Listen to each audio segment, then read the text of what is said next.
এখন অনেক রাত হয়ে গেছে। আমি আজকে যা সকালের সিচুয়েশান ছিল আমি ভাবতেই পারিনি আজকে ব্লগ দিতে পারবো। তো বৃষ্টি তো ছিলই, প্লাস আমার তো সারাক্ষণই কিছু না কিছু প্রবলেম থাকে, ডাক্তার বাড়ি করতে হয়, এসবের জন্যে আমি ভাবতেই পারিনি। আমি প্রেয়ার করেছিলাম যে যাতে আমি একটু বড় ব্লগটা রাতে দিতে পারি। তো ফিরেছি একটু আগেই, এসে আমি ভাত চাপিয়ে দিয়েছি, আমাদের ভাত হয়ে গেছে, ইতিহাসের জন্য ভাত করছি।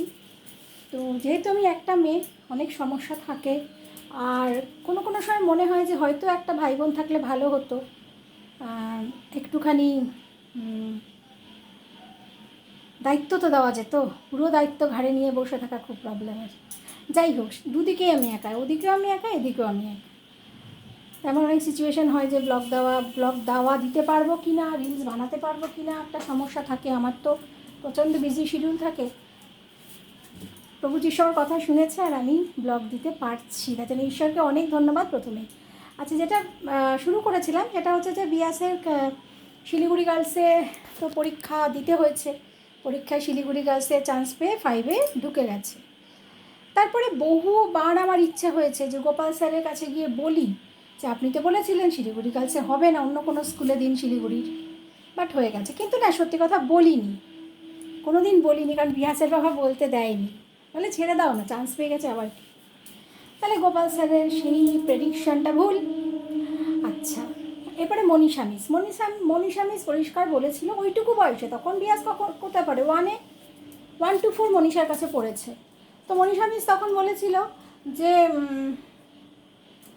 মাধ্যমিকেও সেকেন্ড ডিভিশনে পাবে না, মাধ্যমিকে বিয়াস স্টার পেয়েছে, উচ্চ মাধ্যমিকেও স্টার পেয়েছে। তো ইচ্ছে ছিল মনীষার কাছে গিয়ে দাঁড়িয়ে কথাটা বলার, যে একটা ছোটো বয়সে বাচ্চাকে তুমি বলে দিলে যে ও সেকেন্ড ডিভিশনে যাবে না। সেকেন্ড ডিভিশন যাওয়াটা খারাপ বলছি না, আমি মাধ্যমিকে সেকেন্ড ডিভিশনে পাশ করেছিলাম, কিন্তু ব্যাপারটা হচ্ছে বাচ্চাটা কী বোঝে, চেষ্টা তো অ্যাটলিস্ট করো। বাচ্চার বাবা মারও তো মনটা ভেঙে যায়, তাই না? তোমরা টিচার যদি হঠাৎ করে বলে দাও, সে অনেক দিনের ব্যাপার, বাদ দাও, যা হয়েছে হয়ে গেছে। তো অনেকেই তো অনেক কিছু নিয়ে প্রেডিকশান করে, হয় কি সেটা হয় না। তো তারপরে ও শিলিগুড়ি গার্লসে ঢুকে গেল, আর 5 to 12 টোটাল শিলিগুড়ি গার্লস। ভালো স্কুল বলাই বাহুল্য, ডিস্ট্রিক্টে একটাই ভালো স্কুল আছে, শিলিগুড়ি গার্লস, শিলিগুড়ি বয়েজ। প্রচণ্ড কম্পিটিশান। আর যেহেতু আমি ওখানে চাকরি পেলাম, আচ্ছা, ও তো স্কুলে ভর্তি হয়ে গেল, স্কুল করছে। এবারে আমার দিকে আসি, আমি প্রচণ্ড উপোস কাপাস পুজো পাঠ প্রচুর করছি। এবারে 2008-এ আমি কনসিভ করলে 3.5 মাসে আমার বাচ্চাটা মারা যায়, নষ্ট হয়ে যায়। সে যেভাবেই নষ্ট হয়ে গেল। প্রচণ্ড অ্যানিমিয়া ভুগছি আমি, প্রচণ্ড কষ্ট হচ্ছে শরীরে। আমার ঠিক উল্টো দিকে থাকতো হেনা আন্টি, উনি খ্রিশ্চান ছিলেন, মানে ব্রন খ্রিশ্চান না, উনি হিন্দুই ছিলেন। উনি ড্রাগ কন্ট্রোলার ছিলেন, অফিসার ছিলেন। ওনার হাজব্যান্ড পিডাব্লিউডিতে চাকরি করতেন, ফালাকাটায় পোস্টিং। উনি এখানে থাকতেন, বেসিক্যালি জলপাইগুড়ির লোক। উনি চাকরি সূত্রে এখানে, ওনার হাজব্যান্ড চাকরি সূত্রে ওখানে থাকতেন। ওনার এক ছেলে এক মেয়ে, একজন হাই স্কুলের টিচার, আর দাদা ছিলেন ফিল্ম মেকার। খুব ভালো পরিবার। তো আন্টি খুব পুজো পাঠ করতো, কিন্তু একটা সময় ওনার খুব ডিপ্রেশন হয়েছিল। অ্যান্ড দেন উনি প্রথম টিভিতে জয় স্মাইল শোনেন, মানে যীশুখ্রিস্টের প্রোগ্রামও শোনেন, এবং উনি ভাবেছেন যে ওনার কথাই জয় স্মাইল বলছে। তারপর উনি আস্তে আস্তে প্রভু যীশুখ্রিস্টকে গ্রহণ করেন, এবং উনি প্রথমেই এটা বলেছিলেন যে খ্রিস্ট কোনো ধর্ম নয়, সবরই খ্রিস্ট জীবন পাল্টায়। 1 মাস বিশ্বাস করে দেখো, তারপরে তুমি ছেড়ে দিও। তো আমি প্রথমে একটু কিন্তু করতাম, ওরা প্রার্থনা করতো, আমি আস্তে আস্তে গুটি গুটি পায়ে চুপ করে গিয়ে শুনতাম, বসতাম।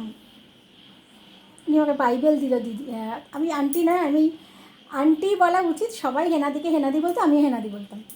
এবারে দিদি আমাকে প্রথম বাইবেল দিল, মানে অনেক বয়স তখন, মানে 2010-এ দিদি রিটায়ার করেছে। তো তখন মানে আমার মায়ের থেকেও বড়। তারপরে বাইবেল দিয়েছে, প্রথম বাইবেল পড়তাম না, নিয়েছে মানে ওনার মন রাখার জন্য নিয়ে নিয়েছিলাম, কিন্তু পড়িনি, সরিয়ে সরিয়ে রাখতাম। উনি ওনার মতো বাইবেল পড়তেন, আমি যেতাম, শুনতাম, আবার বারের ঠাকুরের রূপসও করছি, পুজো পাঠ সবই করছি, কিন্তু বিশ্বাস প্রভু যিশুকে করতে পারছি না। কিন্তু আমি খুব ফ্রাস্ট্রেটেড ছিলাম ওই সময়, এক তো শ্বশুরবাড়ির এই সমস্যা, আর আরেকটা কথা সেটা হচ্ছে যে 8 বছর বারুইপুরে যতটা আমি পেস্ট হয়েছি, 98 to 2006, 2005ই বলবো, 6-এ তো চলে গেছি, 5, যতটা পেস্ট হয়েছি শিলিগুড়ি গিয়ে ততটাই নিজেকে খুলতে পেরেছি। আমি আমার ফ্যামিলি সব ভীষণ ভীষণ ভালো কাটিয়েছি। আমার শাশুড়ি মা ওখানে গিয়ে অনেক ভালো ছিলেন। আর বিশ্বাস করতে পারছি না প্রভু যিশুকে। আমার হাজব্যান্ড কিন্তু ওখানে থাকতে চায়নি, বলেছিল আমি 3 মাসের জন্য যাব, 3 মাসের মাথায় পোস্টিং করে আনবো।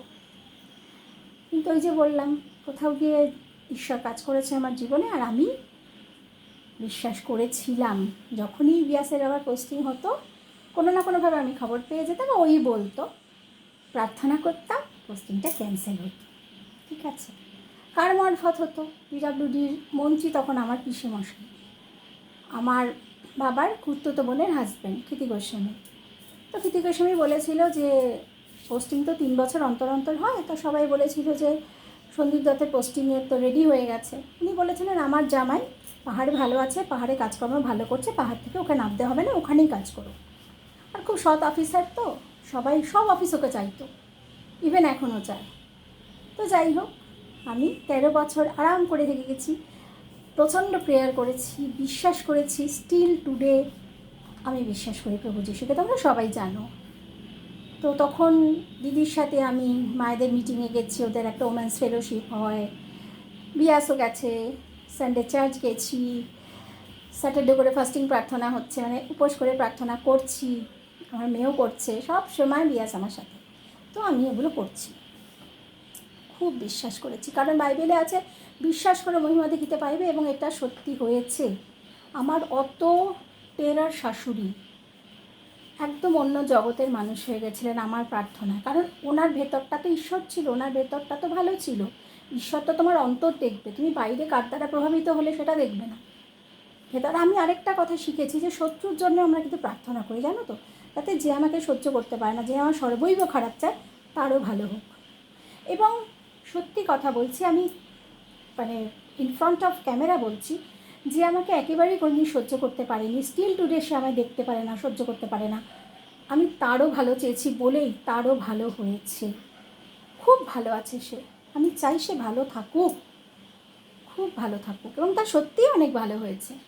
আমার সন্তান মরে গেছে তো কী হয়েছে, তার তো 2টো সন্তান হয়েছে, খুব ভালো আছে তারা, এবং ঈশ্বরের কাছে কামনা করি ভালো থাকুক তারা। ভালো আছে সবাই, আমি প্রার্থনা করেছি, তাদের জন্য প্রার্থনা করি, ঈশ্বর একদিন সবাই তোমাকে চিনবে, কারণ পৃথিবীর একটা লোকও যারা যেদিন বাকি থাকবে না যে প্রভু যিশু হচ্ছে একমাত্র ঈশ্বর, সেদিন প্রভু আসবেন, এটাই বলা আছে বাইবেলে। তো তারপর আমি যিশুকে সত্যি খুব বিশ্বাস করেছি, প্রচুর জীবনে কাজ পেয়েছি। আর শিলিগুড়ি গার্লসের পড়াশোনাটাও খুব ভালো, খুবই ভালো, ওরা খুব ভালো গাইড করে। আর আমি প্রত্যেক মাসে স্কুল ভিজিট করতাম, আমি যেতাম, সব টিচাররা আমাকে চিনতো যে শ্রেয়ার মা এসে গেছে। আর আমি তো তখন, হ্যাঁ আরেকটা কথা, 2009-এ তখন দিদি আমাকে বলল যে প্রণবানন্দ সেন্টিনারি শিক্ষায়তন, ওটা হচ্ছে প্রাইভেট স্কুল, ওটা হচ্ছে ভারত সেবা প্রতিষ্ঠান যেটা আছে, ভারত সেবা প্রতিষ্ঠান, তার আন্ডারে প্রণবানন্দ সেন্টিনারি শিক্ষায়তন, ঠিক আছে, ভারত সংঘ বলে যেটা ছিল না, ভুলে গেছি, যাই হোক ওইটা, পরে আমি দেখে নামটা ঠিক করে দেবো, আমার ভুল আছে। ভারত যেটা আছে না, যে প্রণবানন্দ যাকে মানে প্রণবানন্দকে যারা মানে তারা, ওই ভারত সেবা প্রতিষ্ঠান, তো ওনাদের আন্ডারে ছিল। এবং আমি বলে তুমি কি স্বামীজির সাথে দেখা করো, আমি স্বামীজির দেখা করলাম, ইন্টারভিউ হলো, স্বামীজি আমাকে অ্যাপয়েন্ট করে নিল। 2009 থেকে আমি চাকরি করছি প্রণবানন্দ সেন্টারি শিক্ষায়তনে, west Bengal affiliated school, primary সেকশনে আমি চাকরি করছি, খুব ভালো স্কুল, ভালো কলিগ। আর শিলিগুড়ির কথা বলতে গেলে, হাউজিংয়ের কথা বলতে গেলে একজনের নাম ভীষণভাবে বলতে হবে, যে কিনা টুম্পা আমাকে কমেন্ট করেছিস সবারই শিলিগুড়ি চলে আয়। যাবো রে যাবো, ইচ্ছে আছে রে, একটা শিলিগুড়িতে শেল্টার করার ইচ্ছে আছে। এত ভালোবাসা কি ভোলা যায়? তো আমিও 2009-এ চাকরি পেলাম। রিয়াসও পড়াশোনা করছে, রিয়াসের বাবাও অফিস করছে, সুন্দরভাবে চলছিল আমাদের জীবন। আর আমি যে চার্চে গেছি, বাইবেল পড়ছি, কোনো দিন রিয়াসের বাবা কোনো আপত্তি করেনি।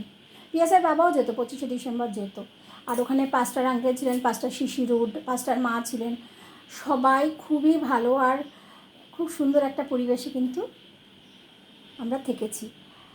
16 সাল অবধি কোনো সমস্যা হয়নি। 16 সালে একটা বিশাল বিপর্যয় হয়েছিল। কি হয়েছিল জানতে হলে দেখতেই হবে আমার পরের ব্লগ। সবাই সুস্থ থেকো, ভালো থেকো, আর ভালো রেখো সবাইকে। শুভরাত্রি।